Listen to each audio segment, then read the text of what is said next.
I love doggos so much, and I have a feeling that you do as well. That's why I'm very excited to partner up with Embark. They are a dog DNA testing kit, and they are amazing. I've done it on both of my pups.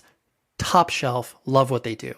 So go to embarkvet.com, and this will get you free shipping and save $60 with this promo code RAY, R-A-Y. So visit embarkvet.com to get free shipping and save $60 with the promo code RAY. Test your doggos, find out so much about them. Tired of long waits and rushed care at the ER and urgent care clinic? Next time, stay home and let Dispatch Health bring the power of the hospital to you. I call Dispatch Health. A care team of medical professionals actually come to your house. They're the same caliber of people that you would see if you were at a hospital or an urgent care. Dispatch Health can treat most non-life-threatening emergencies. They can do the x-rays, they can do stitches, urinary tract infections, blood test, urinalysis, ultrasound. It's almost everything that they can do at the ER. You never feel rushed. They're there for you and only you. I felt like their only patient. And it costs no more than a trip to urgent care because Dispatch Health is covered by most insurance, including Medicare. See if we serve your home at dispatchhealth.com. Dispatch Health really went above and beyond. It's wonderful to have care come to your home. House calls are back, and they're better than ever. Learn more at dispatchhealth.com. Are you crime curious? iHeartPodcasts has gathered the best true crime all in one podcast feed. iHeart True Crime Plus. It's packed with podcasts about unsolved murders, missing persons, organized crime, and more. So there's always something good to binge and share. iHeart True Crime Plus subscribers also enjoy ad-free listening, early access to select episodes, and exclusive bonus content. Subscribe to iHeart True Crime Plus today, exclusively on Apple Podcasts.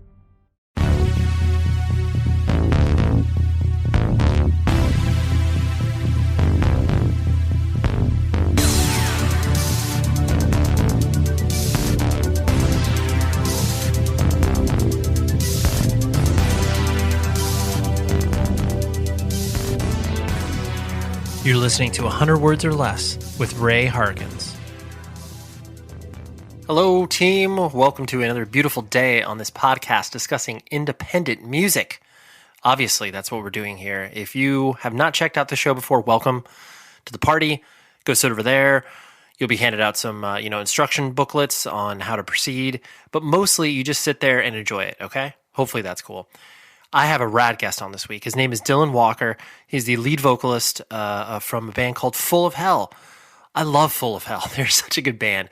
Released stuff on Relapse, A389 Records, and just not an easy listening experience. So for any of you that are looking for some, mellow, soothing tones, don't come here. But Full of Hell is a very challenging band, and Dylan has fascinated me for quite some time just from afar and observing his art. So I had to have him on the show. And my now good friend, Chase Mason from Gate Creeper, who appeared in the show a couple weeks ago, was like, oh yeah, Dylan would love to do that. And so hooked us up over text, and then boom, here we go. Here's the episode. What you can do, first of all, email the show. I love to hear from you. 100wordspodcast@gmail.com. It's always fun to correspond with people who have ideas, who are, trying to figure out some things with their life in regards to hey, do you like 7 inches? The really important questions, the stuff that I can answer. Do that. I love to hear that or get that feedback from you. Also, please leave a review wherever you can, preferably on the Apple Podcast charts, or not the charts. You don't leave it on the charts. How about the podcast page? Toss some stars on it. Leave a review. Because frankly, it bums me out when I read certain reviews that I deem as inaccurate. Someone compared me to Ben Shapiro, and I was like, yo, I do not sound like that guy. I am I'm a partial, observer on my own voice, but I can tell you for a fact, I do not sound like Ben Shapiro. So let's leave some reviews, and then, maybe that one gets buried down there a little bit. But I am reflecting on one other thing, the fact that we are almost sitting at 1 year in no live music in this pandemic world. And it's just, it's wild because I think March 11th was the last show that I personally went to before the world changed as we knew it. And it's just weird to think about that. So I'm looking forward to hopefully getting this world back, because I know it's like my parents have been vaccinated. My wife is 1/2 vaccinated, and it's happening. Obviously not as quickly as we'd like, but it will hopefully come the fall. We'll be able to see each other again, watch some bands again, and the world will be a little bit more normal than what it was. But just feeling a little reflective, because here we are. It's almost a year. Oh my gosh. Anyways, let's talk to Dylan, okay?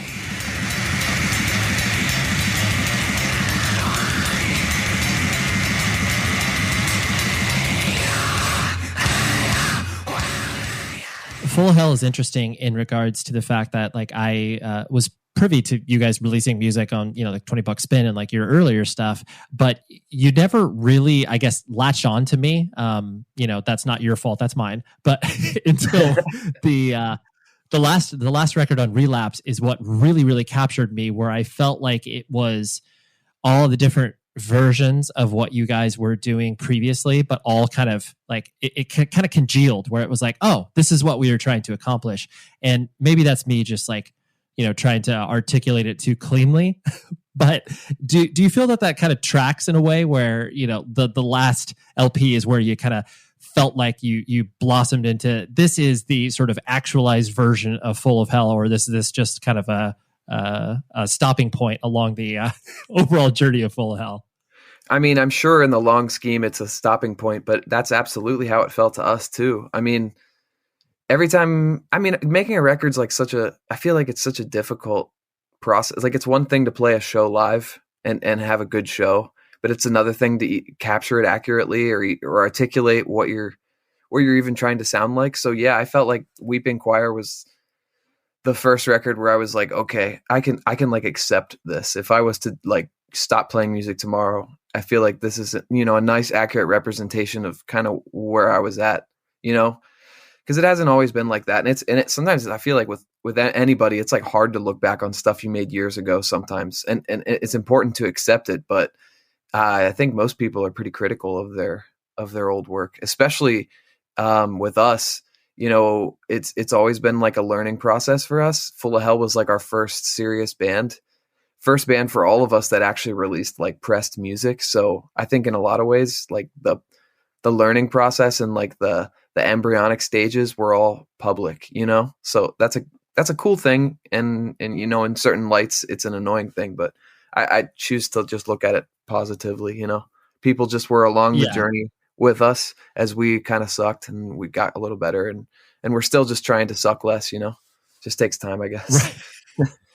No, I really like that notion, especially when you're talking about like your first real band that, actually like has records and, has the ability to get out there and play shows outside of your, 100-mile area. It is that growth in public where it's like, hey, this thing that we put out last year is not representative of where we are now versus 2 years from now. But then because either you're not that good at playing your instrument, or now you just know how to communicate with each other better. Like, it just happens over time. You're right. Yeah. And it gets really stark when you're a band for 11 years, 10 years, and you're like looking back on a 7-inch you made when you were 19, and you're just like, shit, I didn't know anything. I didn't even know how to track vocals. I just didn't know I don't know. I just didn't know shit. I literally didn't know fucking anything. So, but it's cool, it's a nice process. And I think like we put ourselves in a pretty nice position just because I think people, they don't look at the band like some anonymous like powerhouse thing or anything like that. I think the people that are into our band just are into the band and understand that we're just normal ass people, and normal people suck, and they strive for better things. And like, yeah, I don't know, making it more out front like that is a better thing. 'Cause it's really easy to be honest in that way, Mm-hmm. Yeah. Well, and I think in turn, it also makes your band and the art that you put out there more approachable, even though there's a lot of things, from the harshness of your music and the name of your band as being like, you say that to a normal citizen and they'll be like, there's no way I could listen to a band like Full of Hell. Like that's terrifying. But then your presentation beyond just the simple trappings of what it is you guys do as a band, it does make that approach honest, where you're like, yeah, come along. Like, we play really aggressive music, but like, we're approachable. We're cool.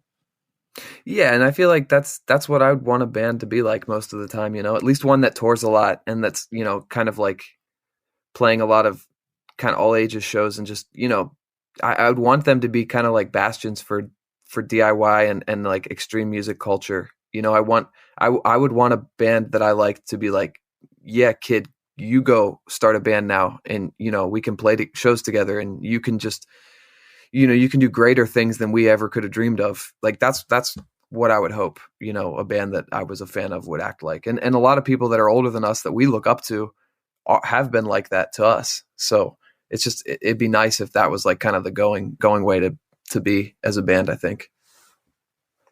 Mm-hmm. Yeah. That whole, paying it forward idea where it's like, you would like the people who were, a couple of years older than you that inspired you to, play in a loud band to do the same for, kids that are whatever, 2 to 4 years younger than you. You want to keep that cycle going. Yeah, man. And don't have a chip on your shoulder and think like you're better than anybody else. Like none of the guys in the bands that, you interview or that I'm into or that any of us interact with, they're not fucking anything. Like they're just normal ass people and their bands are going to break up someday and they're going to fucking go back to their lives. And you know what I mean? I just think the ego can be pretty embarrassing. Like when in reality, it's really just supposed to be a way to share ideas, as equals, not like there's a stage, but I don't think like there should be any like pretense that you're above, anybody else. I don't know. Yeah. I agree. I agree wholeheartedly. Putting the focus on you as an individual, were you actually born and raised in Baltimore? I couldn't really kind of find the sort of biographical information about you in my research. Yeah, we never really bothered to be very clear about that. So our drummer Dave did grow up in Baltimore, but the other 3 guys in the band and our last bass player were all from Ocean City, Maryland. I'm actually from central Pennsylvania. I grew up in a town called Carlisle, which is more to the south. But then I grew up in a town called Bellefonte, which is really close to like Penn State University. And I live like an hour away from there now. I've just always lived in Pennsylvania. Yeah. But we were on a label called A389 for a long time in Baltimore, and everybody just thought we were from Baltimore, and we never bothered to correct it. It didn't really matter. Even now we're just like, whatever, it doesn't really matter. Right. Yeah. Well, especially too with the advent of the internet, there are no bands. I mean, yes, there is some articulation in regards to scenes producing a certain sound of band, but whatever you say, the Louisville sound in like the mid 90s and like that means something. Whereas like now people would be like, the Louisville sound, what does that even mean? Yeah, man. I mean, yeah, it's so interesting to go like anywhere in the world and you can see like a very specific sound like that. It's like a regional sound almost. Like a long time ago, we did a tour in Europe with this band from Boston called New Lows. And we played some shows in England with some hardcore bands. And one of them was called The Flex. And they were like really carrying this like classic Boston sound. And the New Lows guys like freaked the hell out about it. Cause I mean, The Flex is so fucking good. But it was just wild to me to imagine that like, now in the age that we live in, a sound that could be synonymous with like Boston could exist in Leeds. You know what I mean? And they put their own spin on it. And so you have this weird, it's almost like fusion flavor, to put it in like a goofy ass kind of food way, where you get this like Boston hardcore sound with like this inflection, of like, the Leeds punk band or something. It's just really cool. The internet made everything feel small in a good way. Right. Yeah. Totally. It's the globalization of sound. Yeah, no, you're very right. And that's like, it is interesting to think about it through that prism, because if you don't have if you wouldn't have those touch points because of the internet existing, that band would have sounded very different than, what they do when you guys played with them. So like, that's a really cool, after effect of the internet in many different respects. Yeah, man, we wouldn't even be talking if it wasn't for the internet. And I don't just mean in terms of your podcast. I mean, like, I definitely never would have met Spencer and joined Full of Hell, and I don't know what I would have done. I really don't know what I would be doing. So yeah, I'm like, yeah. I owe a lot. Thank you, Bill Gates. Yeah, thank you, Al Gore. Yeah, thanks, Al Gore. Yeah. Yep. And so growing up I've toured for, years with bands and like definitely played a lot in, that general area of like central Pennsylvania and stuff like that. And it's really interesting because like, obviously you have Philly and then, half an hour outside of Philly, from like Doylestown and all those surrounding areas is such an interesting, especially coming from where I'm coming from, like the West Coast and Southern California in particular, like the suburbs of Pennsylvania are rural. And I don't think people really understand that. Right. And I don't think people understand that. So like, was your upbringing very much kind of that rural suburban reflection of like, well, there's stuff to do, but not really at the same time?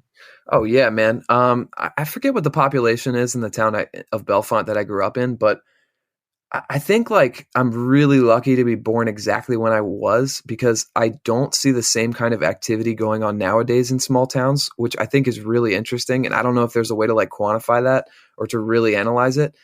But when I was a kid and I was in like middle school, just going into high school, there were bands. There were some street punk bands.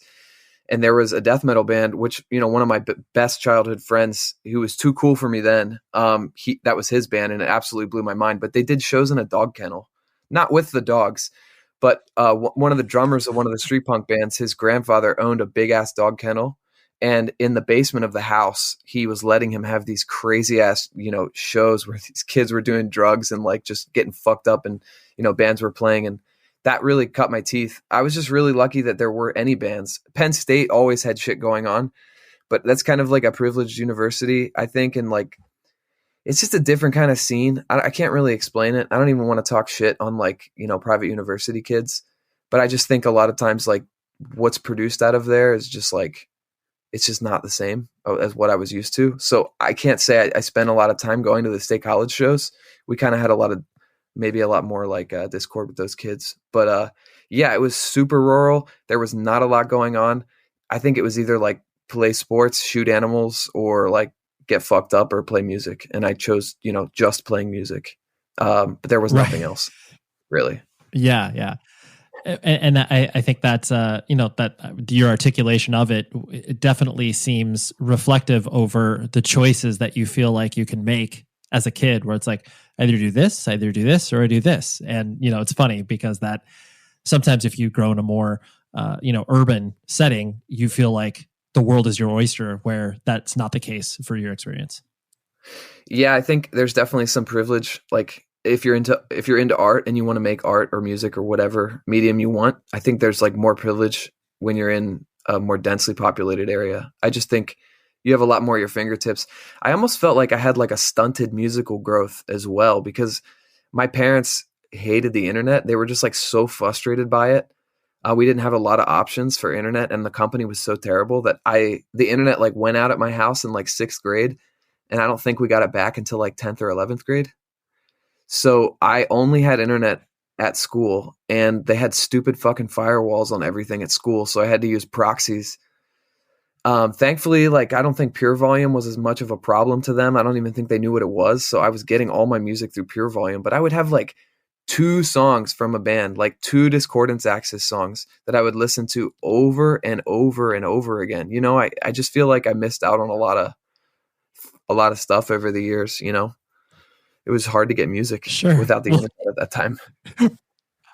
Right. No, you're very right. Especially to like, I just love that notion. Like, Discordance Axis is a very specific example because obviously their songs are 30 to 45 seconds long. Exactly. And for you to have 2 of them and just be like, God, I want more, man. Like, I just wish I had a record that's like 5 minutes. Yeah, I had like a mixtape, and I would get to order CDs, like a few times a year maybe. But, generally it was just like, what could I leak off a LimeWire, like while I had the chance? And, what could I fit on my MP3 player that fit like 30 medium length songs? So it was like a nice mix of really whack shit that I didn't know any better and like pretty cool shit. So, but it was hard. It was just hard to find stuff.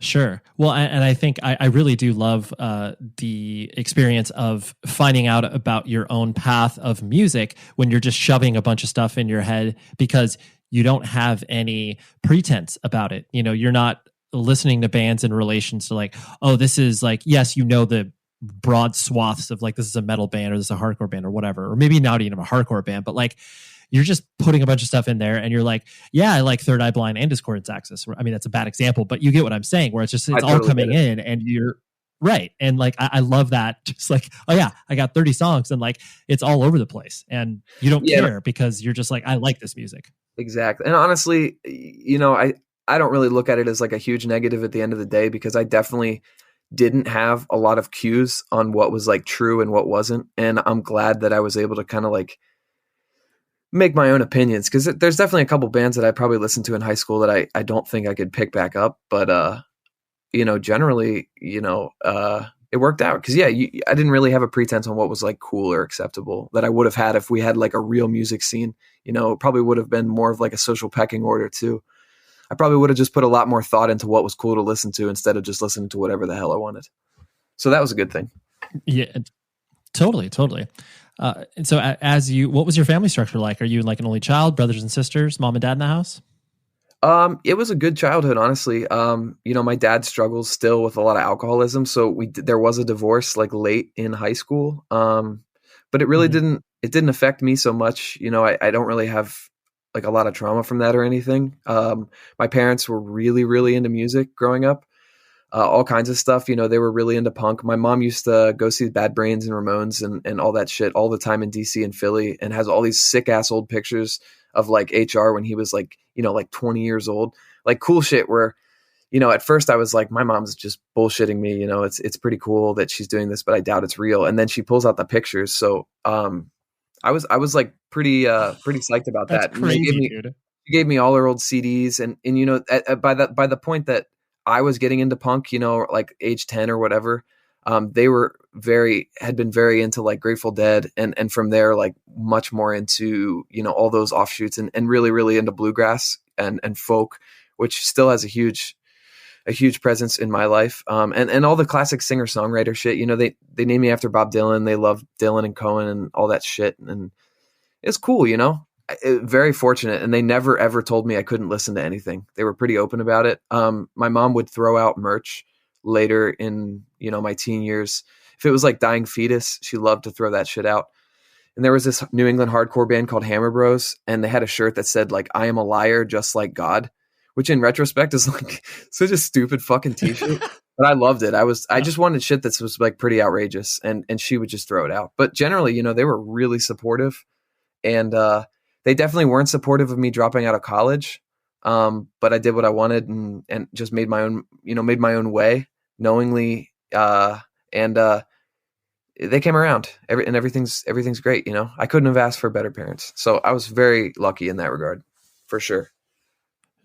Yeah, that's amazing, especially when your parents have a context for where it is you're essentially coming from. Even though, like you said, they may not endorse it, they at least have a touch point for, oh yeah, like I used to go to shows. Like I know what a show. There's a difference between a show and a concert. Yeah, man. Like they know the difference. Even having the broad strokes was like a crazy thing, and they I think they really encouraged it. And then when they saw how I quit every single club and band and everything I did in my life that was extracurricular, I think they might have had reservations, but they held their tongues. They didn't even really say anything until I was dropping out of college. And even then it was like, okay, but we're not bailing your ass out. So you have to be really clever with your money. You know what I mean? It was like, you're on your own. Right. And that's fair. That's how it should be. Right. I got really lucky, man. They're totally. cool. Yeah. That's cool. Are you an only child or brothers and sisters? I have a sister that's 10 years younger than me. And that's actually a cool thing too, because, I never really talked to her about music much, but the last few years, she's gotten more into like a broader sense of music, going to college and all that stuff. And it's been really cool to me to kind of like have some connecting points in music with her. I think I jumped up a couple points in her book because I got her some Post Malone tickets a few years ago because we had like a mutual friend working the tour. And I don't know, that was just like the best birthday present I could have gotten. I think connected us a little more musically. Rockabilly.com is the place where you should buy all of your band merch. Plain and simple. Use this code PC100words that gets you 15% off your order. PC100 words, don't forget that. It's incredibly important because it lets them know that this show sent you. But what's even cooler is all of the items they have.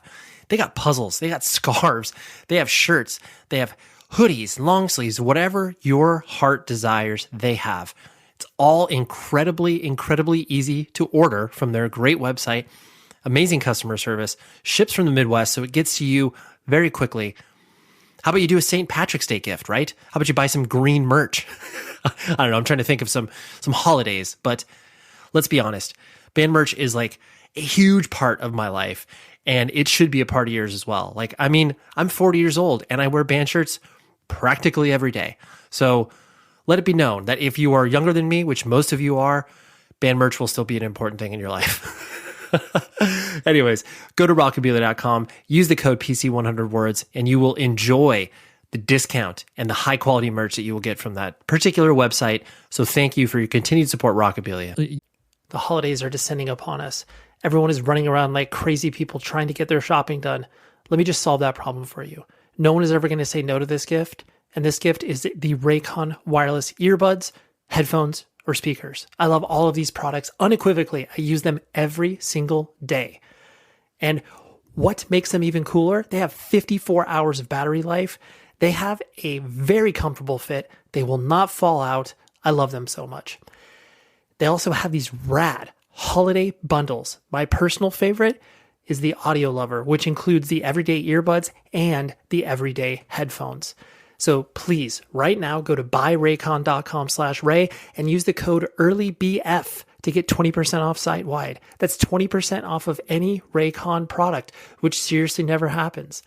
Or you can save even bigger and get 30% off of Raycon's exclusive holiday bundles. That Audio Lover thing I was telling you about, do that. That's code EARLYBF at buyraycon.com/Ray for 20% off your Raycon purchase. Buyraycon.com/Ray and solve all of your holiday gift giving problems for your dad, your mom, your brother, sister. I don't care who, put it in their stocking. They will love you. Buyraycon.com/Ray, code EARLYBF. I love dogs so much. That's why I am incredibly excited to welcome Embark on as a sponsor. They are a dog DNA testing kit, and what makes them cool is they scan for 215 genetic health risks across 350 breeds. And I want to give you $60 off and free shipping. So go to embarkvet.com, use the promo code RAY, and it unlocks that offer. And it also unlocks so many cool things that you can find out about your pup. And it's super easy. You get a little test tube with a Q-tip, you put it in the pup's mouth, send it back to Embark. They email you all of these results. It's very fast, easy, and I love doing it. 72% of pup parents are puzzled when it comes to their dog's breed. It's time to end these guessing games. This holiday season, give the dog lover in your life something they won't expect, the chance to decode their dog. It's the perfect time to shop for an Embark dog DNA test. Right now, Embark has a limited time offer on their breed and health kit and purebred kit for listeners of this show. Go to embarkvet.com to get free shipping and save $60 with promo code RAY. Visit embarkvet.com and use promo code RAY to save $60 today. Do it for your pup. This show is sponsored by BetterHelp. Wouldn't it be absolutely incredible if you got an instruction guide for life, where you're going through some relationship issues or drama at work or whatever challenging situation that is presented to you? You got a little pamphlet that helped you walk through that. What's awesome about therapy is that it kind of is. You're able to speak to a third person, talk about the issues you're having, and they can maybe offer some solutions for you that you can get unstuck. BetterHelp has connected over 3 million people and counting with licensed therapists, 100% online. So that means it is more convenient, more accessible, and more affordable. You just fill out a brief questionnaire and you get matched with the therapist in less than 48 hours. If things are not vibing between you and the therapist, you can switch out to a new therapist at any time. You got no waiting rooms, no traffic, no endless searching for the right therapist. It's an amazing service and I wholeheartedly endorse them. Learn more and save 10% off your first month when you sign up today at betterhelp.com/Ray. That's betterhelp.com/Ray. Get some therapy and get unstuck. You kind of alluded to this, but as you were, building your identity and going to school and junior high and high school and stuff like that, you, I presume you kind of sampled around with, sports or a bunch of things, but you obviously just gravitated towards music. That's where you dropped everything. Did you, I guess did it take immediately in regards to like, okay, I want to play in a band, I want to play an instrument, or was it kind of like a slow build over time? Honestly, I've wanted to start a band since I was in like third grade. In third grade, okay, none of us played any instruments. And I wanted to start a band called Satan's Penis. I thought it was like a sick as fuck name for like a day. And then we talked about it for a while. We felt it was kind of sketchy. So we ended up calling it Satan's Breath, but obviously we never like picked up instruments. And in middle school, I tried to start bands. I was always playing a little bit of guitar, but I really sucked at it. I ended up going to a band practice at that kennel.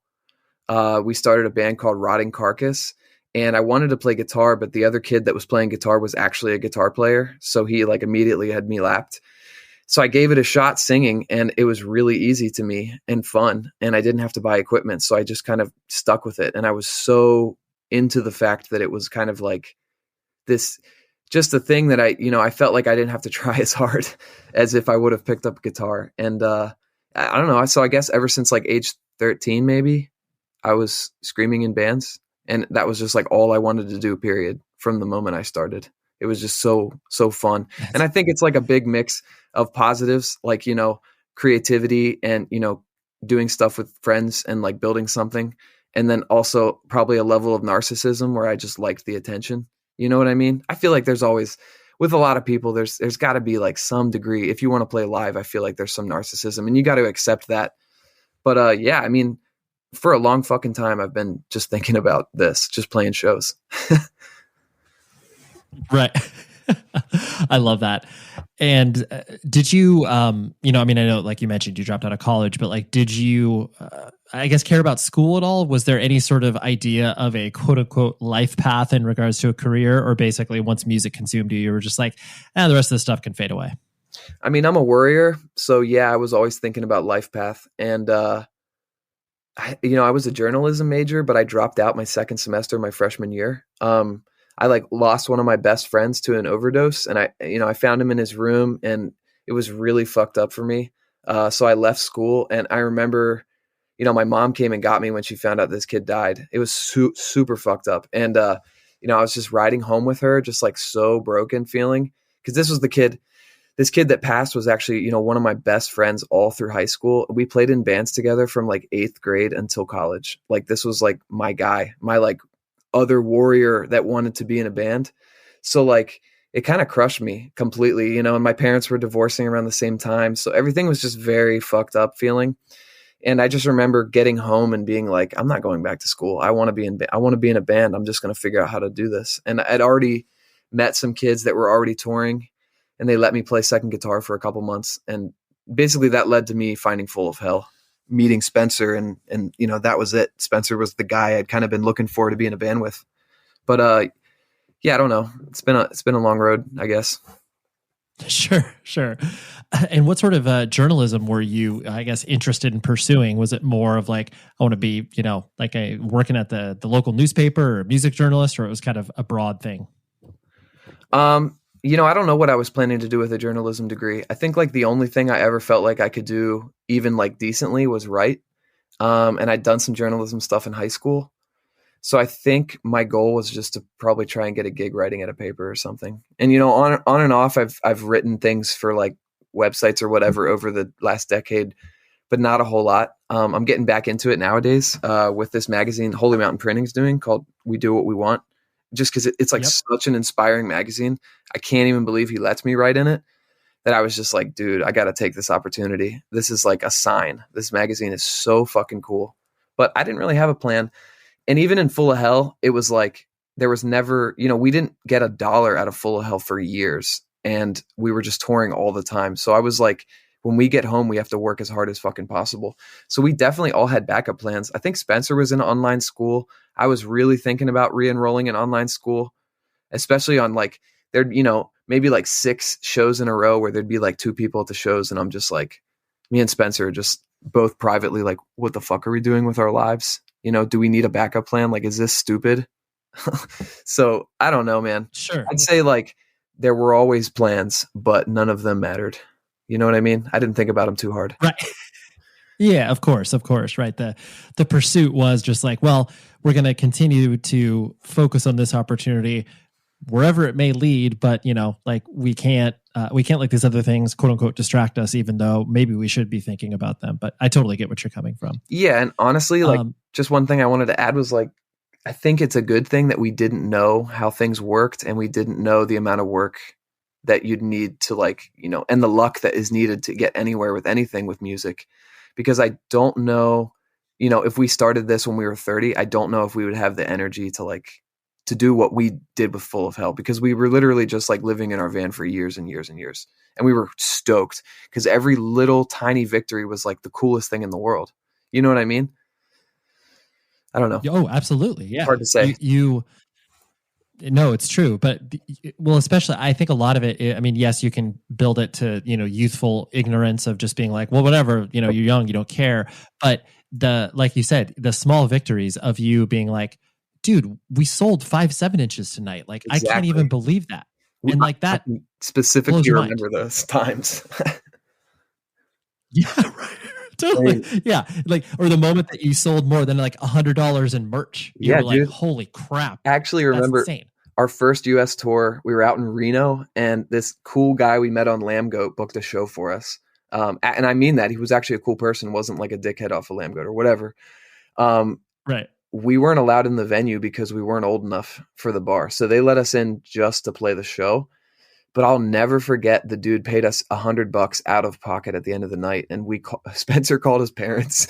I think I texted my mom. I was like, we got paid $100 tonight, like really proud of it. And that's cool. It was just like, I don't know. It was, it's just, It was, when you don't know everything's fresh, it's just nice, every little victory. It's thrilling. I mean, absolutely. Totally. Well, you're looking at it from the lens of, we're 2,500 miles from home playing Reno. Like, there's no reason that any of this should happen, but it has happened and it was successful. And this is what I'm excited to tell my parents about. Yeah, totally, man. And just feeling grateful that you're even able to survive. It was like a mark. We came home from that tour. We didn't lose money. We were just like, this is a mark of like something to be proud of, Right. So, right. No, I love that. I love that. Just kind of poking around, other interviews and hearing you kind of talk about your own musical journey as far as like, getting into independent minded music. It sounds, and correct me if I'm wrong, like you were a big Hydra Head kid. And I place myself firmly in that camp as well. Awesome. And I think something that was so foundational about that label was the fact it was able to take, really challenging music in many aspects from a wide variety of things that were, deemed heavy or even not heavy. But then kind of give kids a starter kit where it's like, oh yes, you like ISIS. So obviously you need to listen to Neurosis and you listen to Swans and everything else from there.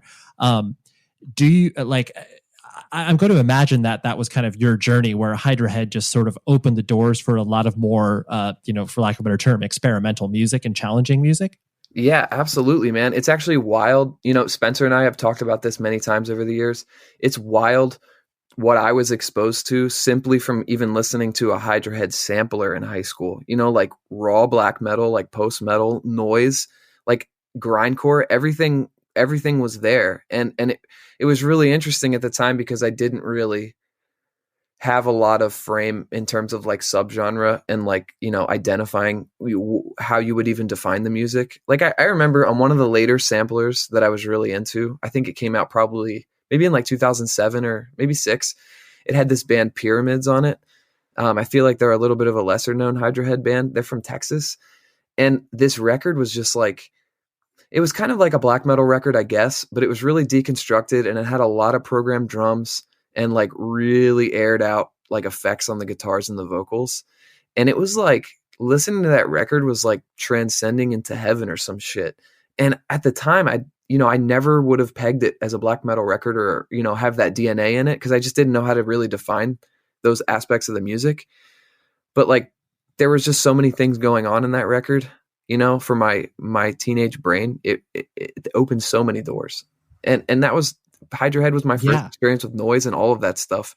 It's like the perfect label. That was the one label where I was like, what's my dream? What's my pipe dream as a musician? It would be so sick to just form a band that was like Hydra Head applicable. Imagine not even getting signed to Hydra Head, just being like making sense in that universe was like everything to me, It was so cool. That was actually the first goal of Full of Hell. We were like, what's our pipe dream? And it was like, imagine we get to put a record out on Hydra Head someday. Right. And I mean, I really appreciate you articulating it like that, because I do think it's so interesting, especially like you were talking about when you were younger and you're devoid of context listening to this music and you were just gravitating towards it. You're like, dude, anything that they would put out, regardless if it's like, you know, the never, like the indie rock stuff, and then all the way up to like, yeah, I'll check out a Kid Kilowatt 7-inch or whatever. Like, you're going to do all that stuff. Yeah. And it's, like you said, you would follow it along because you're like, it's through this prism of Hydra Head, so I most likely will enjoy it. Yeah, it's wild to me imagining like 15-year-old me or 14-year-old me listening to Oxbow. You know what I mean? Just like right. Music that I feel is very powerful, but also very nuanced. Like, at least to my taste. I don't know, but I don't know, man. I owe a lot to Hydra Head. Truly, definitely. Yeah. Well, and it's not like you were looking for this, but I completely validate you in regards to Full of Hell absolutely existing within the same ecosystem. That's as Hydra awesome. Head. So way to go, dude. I really appreciate that. It's definitely, yeah. I mean, it's a huge inspiration for all of us, for sure. Sure. And as you, what were some of the other, like gateway things? I mean, because I presume that, like you said, you were kind of just like combing through Pure Volume and trying to, ingest this music. Was there anybody else, like sort of whatever? And I don't use the word in a pejorative sense, like gatekeepers, where people who were influencing you to be like, oh, check this band out, or were you just bouncing it off of Spencer? Well, pre-Spencer, one of my oldest friends in high school, who I'm still very close with nowadays, he had this band that, they were all really young guys, maybe like 13 to 17-year-olds. So they were children. And I'd say their band was, it had some like metalcore aesthetic for sure, but it was very Cryptopsy influenced, everybody loved None So Vile in that little clique. And None So Vile was definitely like gateway to me as well. And I feel like that's a record that's like really legit to a lot of people, but almost had that like MySpace, not MySpace accessibility whatsoever, but like, I feel like that's a record that was around during that era of social media where like scene-core kids knew what Cryptopsy was as well. But the vocal delivery, on None So Vile in particular was just like so fucked up and insane to me. And this kid that I was friends with, that was like, I felt like he was emulating that, a lot. And it blew my mind to hear a teenager that could make sounds like that. I just thought the kid was the coolest dude ever. And so I kind of just like followed along with anything he liked. And he was into a lot of brutal death metal, like Mexican Disgorge and whatever else. Like, he was into all kinds of goofy ass shit. But I just kind of followed him. And definitely when joining Full of Hell, I always have followed Spencer and taken his recommendations because he's a huge noise head. And, he's very much like, I would consider him like a scholar of that kind of music and just all kinds of extreme music, really, and noise rock especially. We all kind of follow along with Spencer. He's kind of like the pilot with the plan, you know what I mean? I've definitely gained a lot. Right. One of my favorite bands of all time now was Gasp, which is like a CD that Spencer gave me pretty much the day I joined Full of Hell. He was like, listen to this, and it changed my life, Yeah. I love that, especially when you are consuming stuff that is, really, really left of center. Like, of course, you kind of do the entry point stuff of like, punk and hardcore. Like, yes, of course, I'm going to listen to Earth Crisis, Strife, Minor Threat, like all those things coming in. But then it's once you start to discover those weird gems that you feel like are really, really your own because not everybody embraces them. That's when you really kind of come into your own, where you can kind of combine all that together to be like, yes, I like Minor Threat and I like Gasp. Exactly. It's like, that's really cool. Actually, yeah, I like Volume 11. Thinking of Gateway, this is actually a really good one. I went to see a show when I was probably like 15 years old. It was in this little town called Belleville near here. It's maybe like an hour from here. And it's seriously just like cornfields. It's a very big Mennonite community there, and the show was in a gymnasium of an elementary school. And this band played called Robinson, and they were kind of like they were a grindcore band from maybe like Western Pennsylvania, Eastern Ohio, maybe. And this band was literally just blast beats for like 15 minutes, like super, super fast, techie, crazy shit. And it blew my fucking mind. I'd never heard anything like it at the time. And it pretty much like was the end point for me. I was like, I just want to play as fast as possible. And it took me a long time to meet musicians that were down to do that kind of thing. But yeah, Robinson is like definitely a deep cut from my childhood that was like very, very pivotal for me. It was just so abrasive and extreme. I'd never really experienced anything on that level, especially in a gym. It sounded fucked up. It was just like giant fart the whole time. I was like, what the fuck is happening? Right. Totally. White noise. It was shocking. And I think that's so cool that you have that experience, because especially when something is, localized, when you see something happening right in front of you that you can't comprehend, but you love it, you're like, oh, this gives me the ability to try to do this myself in some different way, or maybe even the exact same way. Yeah, exactly. Yeah. As you started like kind of fast forwarding a little bit, as Full of Hell started to, like you said, just live in the van and tour and get yourself out there. As the kind of like business implications, and I maybe use that in air quotes, started to kind of creep into the band, as far as, okay, yes, we have to, find money to record, and we obviously have to order t-shirts and stuff like that. Do you like the business aspect of the band? I mean, I know that it's obviously needed for survival, but do you enjoy that aspect, or is that something that just kind of comes along with the territory? Honestly, man, I fucking love it. I've loved it since day one. There's just something, I have the same taste, I think, with like video games and stuff. There's something about like resource management that I actually really enjoy. And Spencer's like like me and Spencer kind of share, I would say, like leader roles. He's to me the de facto leader, but I've always kind of been along there with him. And there's a lot of things that he doesn't like to deal with, like merch and, inventory. And, there's a lot of little minutia like with this, and then it all deals with money. We always took it really, really seriously. Spencer's worked since he was like a little ass kid, like really hard. So I think his parents really drove into him like fiscal responsibility, So it's something we all took pretty seriously. And Spencer really went in on it because he spent like most of his savings to buy a van. That was his vehicle, just so that, our band could go on tour. He made his whole lifestyle shaped around it. And I was like particularly obsessed with penny pinching, at the time. And it's been hard to shake it off as the years go by. But, on the early tours, I remember one tour, because my parents were definitely like, you want to be a loser, you need to like fend for yourself. I went on a tour with like $30, and it was like a month-long tour. And they had a 99-cent 5-layer burrito at Taco Bell during that period. And that was a pretty hefty amount of dog food for 99 cents. And I could find 99 cents in the couches of some of these venues we were playing.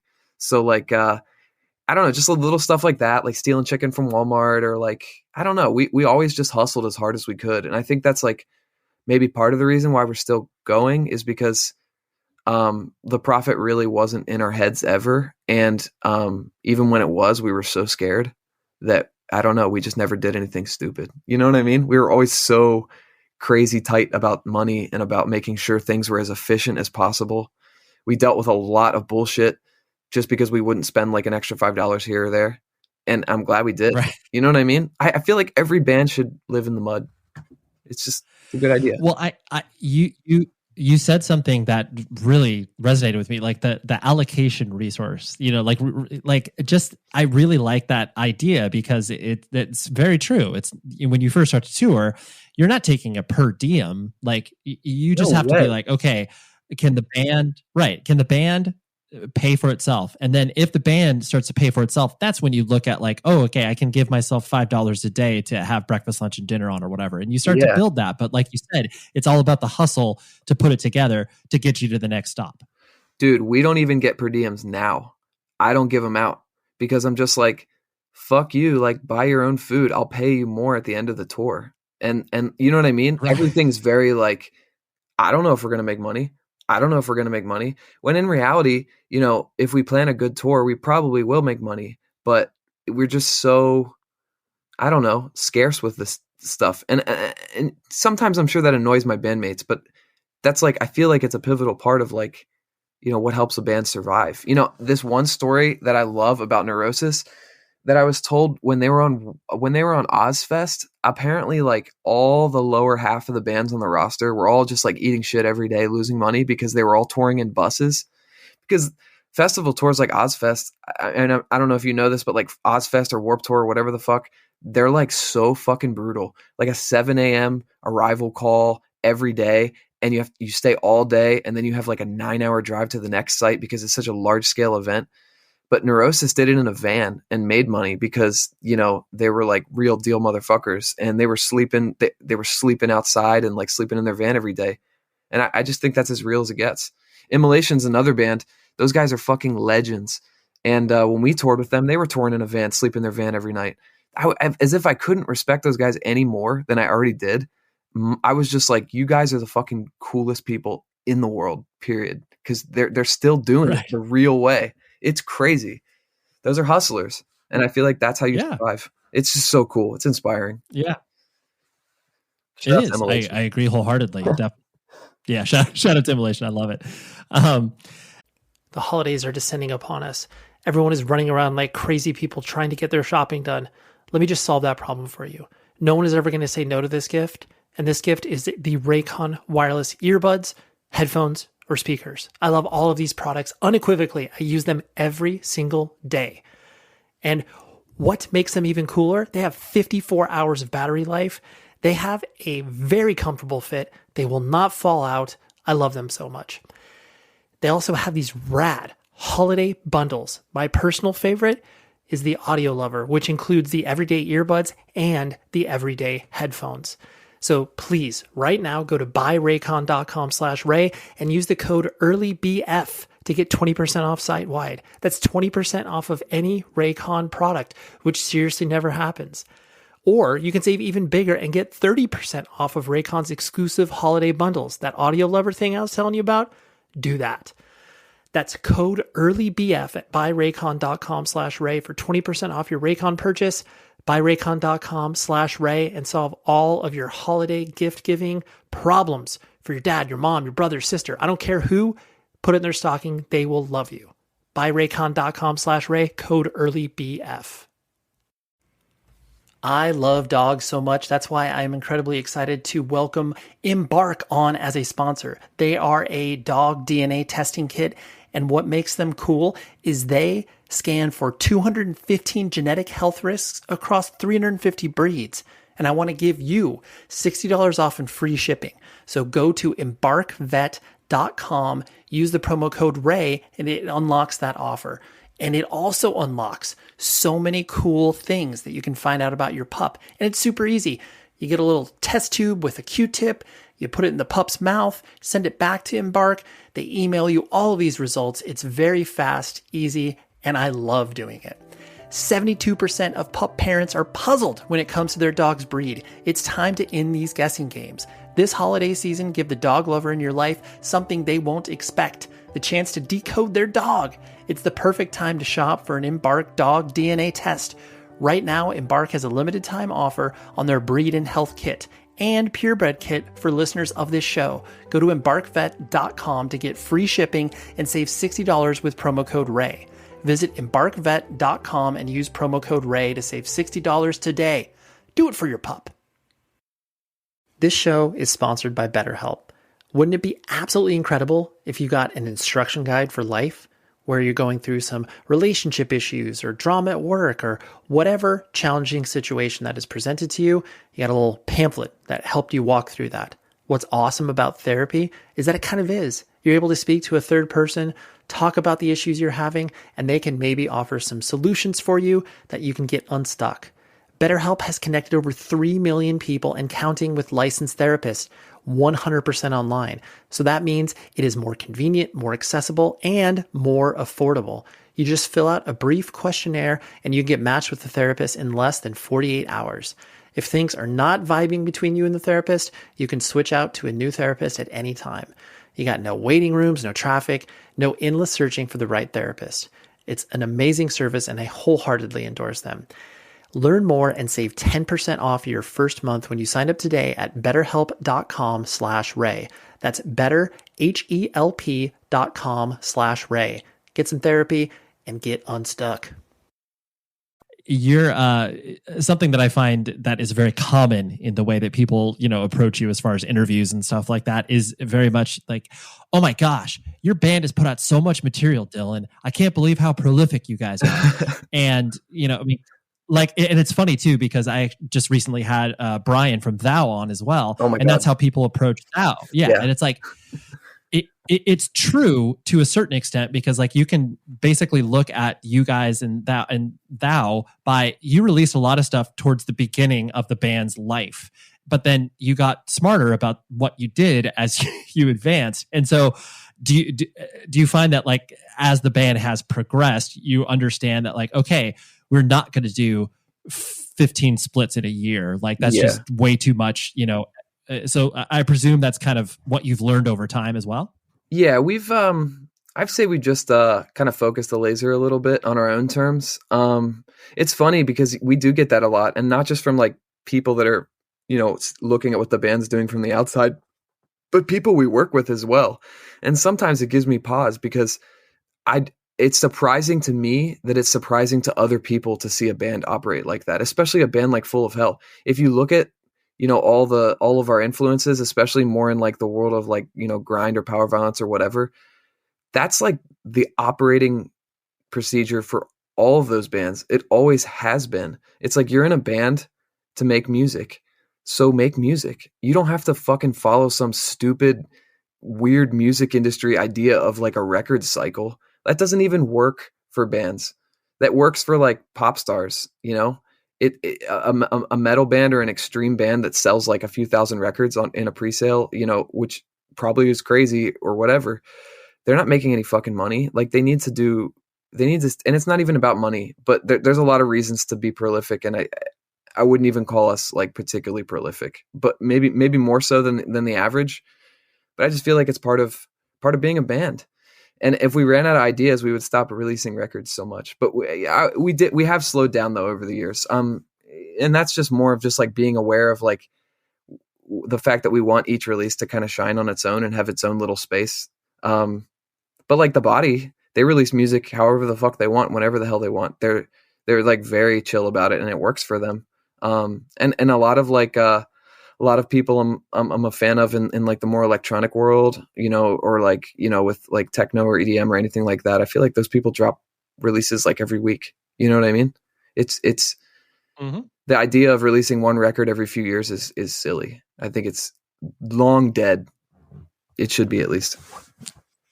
Sure. Well, and I think too, in the way that you can address the projects that you tackle with a, specific focus, where it's like, oh yes, we want to do this split because, like, of course, why would we say no to a split with Merzbow? Like, of course we'll do that, there's a reason for it, as opposed to just like cranking stuff out because you just want to, whatever, have something to tour on. Like, that's not the focal point of what you guys are doing. Yeah, man, you're right. I mean, there's definitely more intention now.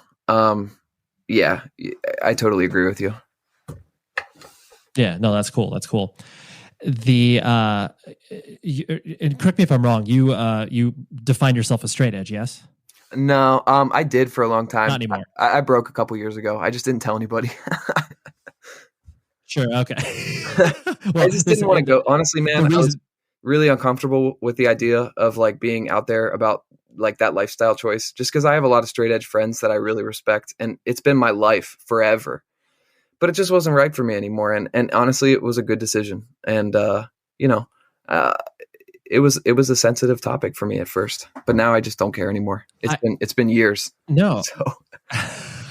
Well, the reason I bring that up is not, I mean, I'm literally 40 years old and still call myself straight edge because I am. And so I just always am interested when people that are that label and exist in, like you clearly, you don't play in a, youth crew straight edge hardcore band or whatever. Yeah. And like, so when you're kind of taking straight edge to these different, communities. And I find, especially existing within the independent music community of, metal, like straight edge is not a common thing at all. Like, obviously that's not part of the DNA. So like, how did people kind of, react to you, when you were straight edge and touring and kind of, doing all this, that people were just like, oh, Dylan, you don't party, or like you party, but you don't drink? Like, what's the deal, dude? Well, I still get it, honestly. The only thing I broke edge for was to medicate with weed, and that was just a really positive thing. But I was really interested, at the time I was like, okay, I'm going to smoke weed now. I really like smoking weed. Am I going to be like a partying stoner? And, half of my band parties really hard and loves to party like every chance they get. They'll hang out with people until 5 a.m. every night if they can, because they just love being around people and they love to party. I hate it. And nothing has changed that. I just want to go to bed, dude. I'll hang out, but I want to go to bed. And so does Spencer. So me and Spencer's still edge, and will probably be edge until he's dead. We live like the same lifestyle still. So, but it's kind of, I never felt judged for being edge. I've never been like super out there about it when I was edge. I think I might have heard from like one of the guys from Coke Bust. It's like my favorite like modern straight edge band, I would say. I feel like they called it like secret edge because it was for them, Right. It's for them. That's what it's about. It's for them. And I like to think it's a really positive thing to be straight edge in music, period, because I think it's really hard to function if you're going to tour. And I truly can't fucking imagine being hungover and having to do that any day. I'd want to die. I'd want to be at home. I don't think I could handle it. But a good example of the fact that we weren't judged for being a couple straight edge dorks was that we did a tour with Weed Eater. And, the name says it all. Those guys like to have a good time as well. They were like the sweetest dudes ever to us. They never made us feel like dorks for not wanting to party. They never, you know what I mean? And those are just cool guys, period. Yeah. I'm sure there's people out there, and death metal is definitely like, drink a fucking beer, do some whippets, huff some paint. But, I don't know. We never really had trouble with that. Everybody was pretty respectful. I think the people we've chosen to bump shoulders with either were straight edge or were just respectful in general. So it was never really an issue. That's very cool. That's very cool. I'm glad to hear that experience, because I think that, when people, or when that philosophical movement gets, normalized, where you're just like, oh yeah, we can still hang out. I'm not going to like carve an X in your back. That's when it's like, oh yes, like this is a personal choice and not like a mandate that you need to be this as well. Yeah. And I was never into like hardline culture. Like, I just feel like, I never felt like it was my place to tell someone how to live their lives, unless it's someone that I'm very close to, that I care about, that's like destroying themselves. And I've never been interested in drinking, and, I don't really do any other drugs. So, I don't know. I never felt a reason to judge others. So it was, I get that. Two last things I want to hit on where, I think you personally, and then the band, does a really good job of highlighting bands that, not only have influenced you, that have come before you, but bands that are, newer, and making sure that, they're getting as much love as like maybe you guys are getting, kind of in that same vein of what you were talking about, the idea of a stage, like, we're not cool. We're just dorks playing loud music like you can. Yeah. It's the fact that like you shine a light in a band like the Endless Blockade, like that's hilarious, because like no one, like zero people remember that band, and by you showing the fact that yes, this was a highly influential band to us, and then also by making sure that you play or you even if you accidentally play with a band that you're like, wow, I never heard this band, they sound great. And this may be just completely oversimplifying the question, but like, what keeps you engaged with new music? Because ostensibly, you could be jaded by now. You could like not care and just be like, oh yeah, we're playing Full Hell, and that's kind of it. But you're still engaged. Yeah, I mean, I'm pretty jaded in some aspects, I suppose. It's a really broad world, and I think anybody that feels unengaged, it's their fault. You know what I mean? It's not even maybe their fault. That's their that's an internalized problem. That's not a problem with what's around them. I think there's stuff to get inspired about, like all around you all the time. I don't really know what engages me. I don't know how to define that. I guess maybe honesty and passion, and that's like as vague as it could ever fucking get. I'll just cite a couple specific examples. There's a band called Elizabeth Color Wheel from New England. I've been a fan of theirs because their music's just kind of really interesting and all over the place. We finally played a show with them a couple years ago on our last little US tour, and I'd seen bands every day for 3 weeks, and I saw a lot of really good bands, but when I saw Elizabeth Color Wheel play, it like flattened me. It like gave me chills from my head to my toes, like the most mesmerizing band. And I just feel like there's something special knowing that there's like a ton of those bands out there, and a lot of times those bands, I feel like they're not in pursuit of like attention or like, you know what I mean? There's no like motive other than expressing themselves. Another good example that was a big deal for us and should be for more people is a band from Buffalo, New York called Gas Chamber that no longer exists.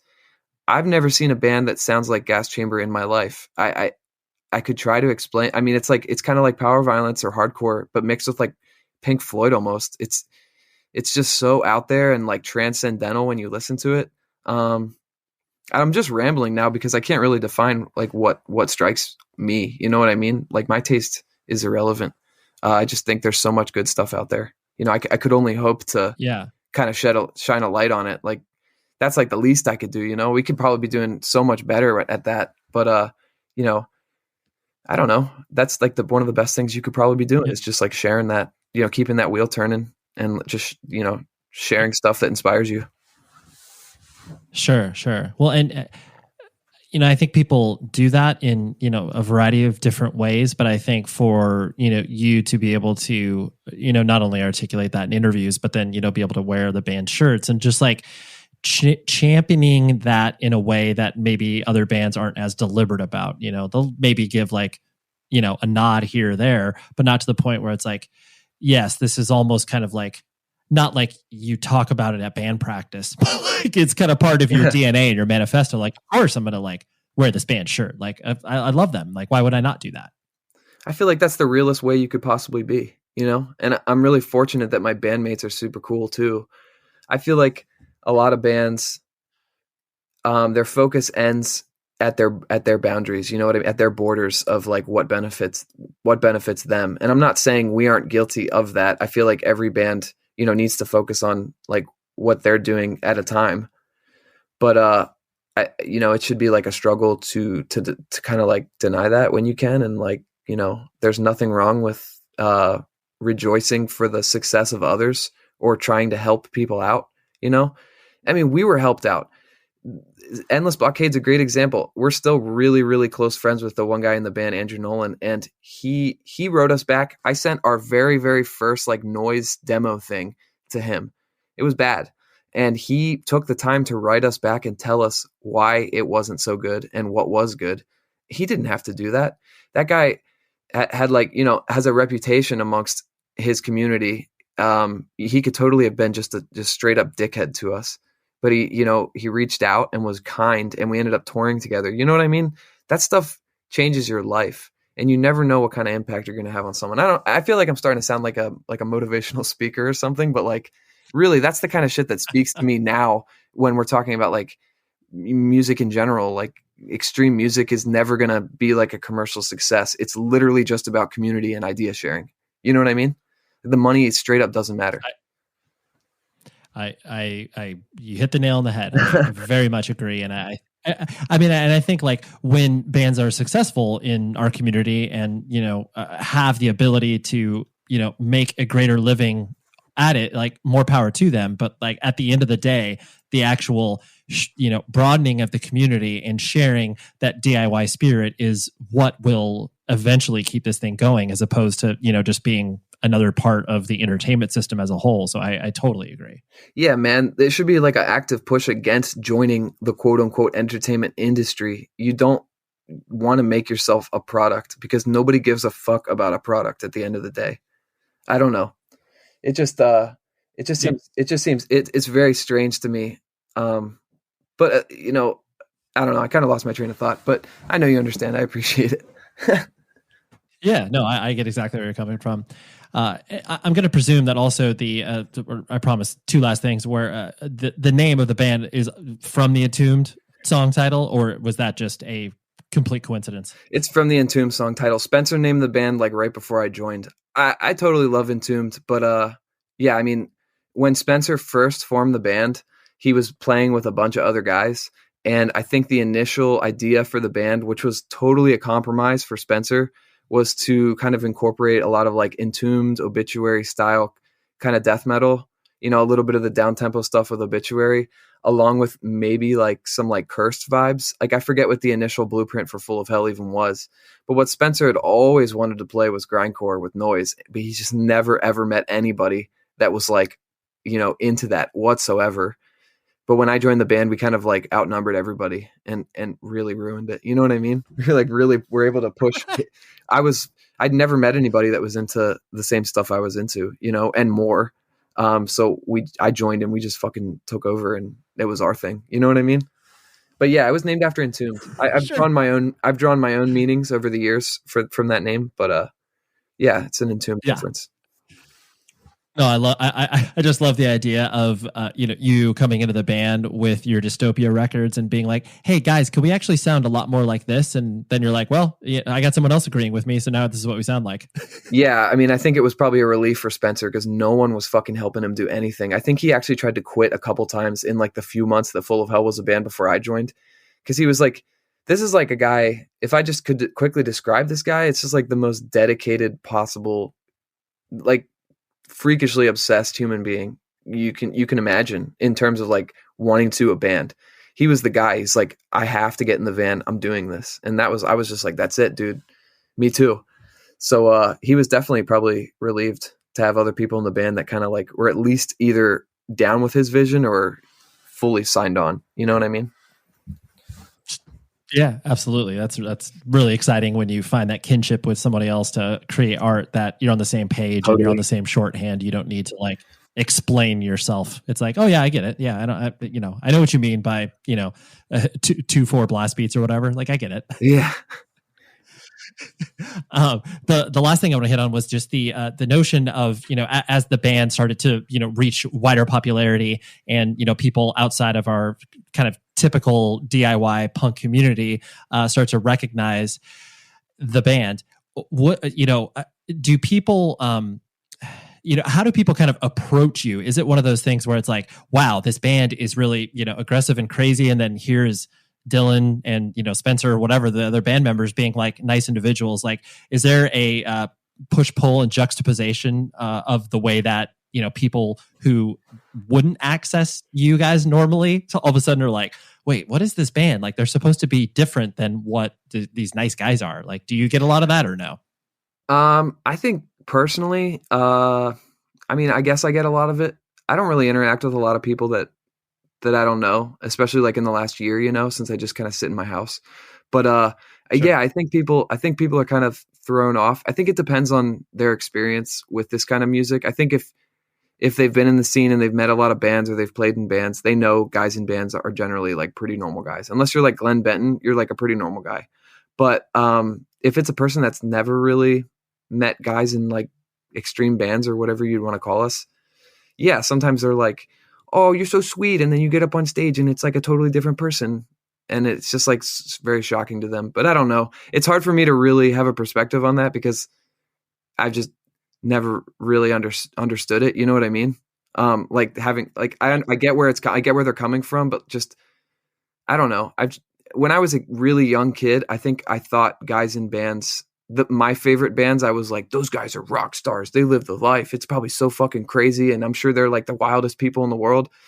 But in reality, looking back on it, those bands were like, some of those bands were like Full of Hell sized or smaller, maybe when I was really into them. And I guess when you finally reach that point, you realize like, oh, well, we're still just like a fucking local band. Like there's like a hair's breadth difference between us and nothing. You know what I mean? So to me, it makes sense that the guy in the band is probably just like a broke guy. Maybe he has a kid. Maybe he's probably got a job at home. He probably likes Dragon Ball Z or something. Like he's probably pretty soft. Like I don't really expect people to be psychopaths in bands. They totally exist. But generally speaking, the people that we interact with and ourselves, we're just guys. You know what I mean? So for me, it's definitely funny that people like are surprised that I'm not like a howling freak off stage. Yeah, totally. It's like, oh wow, like Dylan's normal. This band sucks. Yeah, seriously. Honestly, I'm pretty sure that turns some people off. The other day I posted a picture of us because we finished a record. I usually take like a couch picture from the control room. And we always get this like, look at these candy ass like boy band bitches or whatever they want to say, and like shit talking in the comments. And it's just like, I mean, we're not going to fucking put on costumes to like look like we're, you know what I mean? Anything but ourselves. Like, why would you want to listen to a band that's like a put on? I mean, I listen to plenty of bands that are in character, like Portal or something, you know, but it just doesn't click for me. I wouldn't put on an act, you know, for any reason. Yep, that was such a good chat. Thank you very much, Dylan, for coming on the show. And you should check out Full of Hell. But more importantly, he just released a really, really cool project called Sword Dream. Came out on Closed Casket Activities. And it's a really good record. Very challenging, like all of his art. But yeah, check that out as well. But thank you, Dylan, for coming on the show. Next week is what I like to call a secret punk episode. And this is a person who might, on the surface, not have anything to do with punk or hardcore. And that person's name is Nate DeMeo. He does a podcast called The Memory Palace, but he's also a writer on Parks and Rec, has done a ton of cool stuff, is currently doing a screenplay for a movie. You know, that's a pretty big deal. But his podcast is really, really cool. And I got introduced to him, sort of friend of a friend, being like, hey, he really likes independent music. And Nate and I go super deep. It's really, really cool episode. We talk a lot about Ebullition Records and Santa Barbara and like, I don't know, just so much cool stuff. But that's what we got next week. So until then, please be safe, everybody. Tired of long waits and rushed care at the ER and urgent care clinic?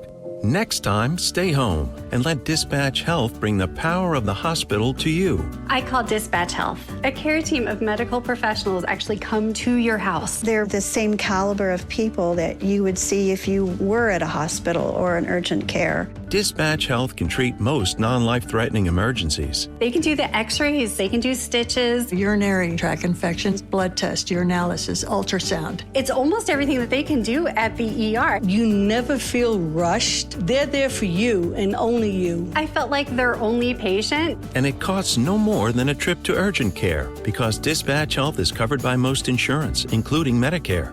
See if we serve your home at dispatchhealth.com. Dispatch Health really went above and beyond. It's wonderful to have care come to your home. House calls are back, and they're better than ever. Learn more at dispatchhealth.com. The world of chocolate has been turned upside down. A very unusual situation. You saw the stacks of cash in our office. Chocolate comes from the cacao tree, and recently, varieties of cacao thought to have been lost centuries ago were rediscovered in the Amazon. There is no chocolate on Earth like this. Now some chocolate makers are racing deep into the jungle to find the next game-changing chocolate, and I'm coming along. Okay, that was a very large crocodile. Listen to Obsessions of Wild Chocolate on the iHeartRadio app, Apple Podcasts, or wherever you get your podcasts. iHeartLand is now open on Roblox. Tell everyone you know who loves Roblox. And tell everyone you know who loves music, games, and creating. In iHeartLand, you'll see concerts from amazing artists like Lau.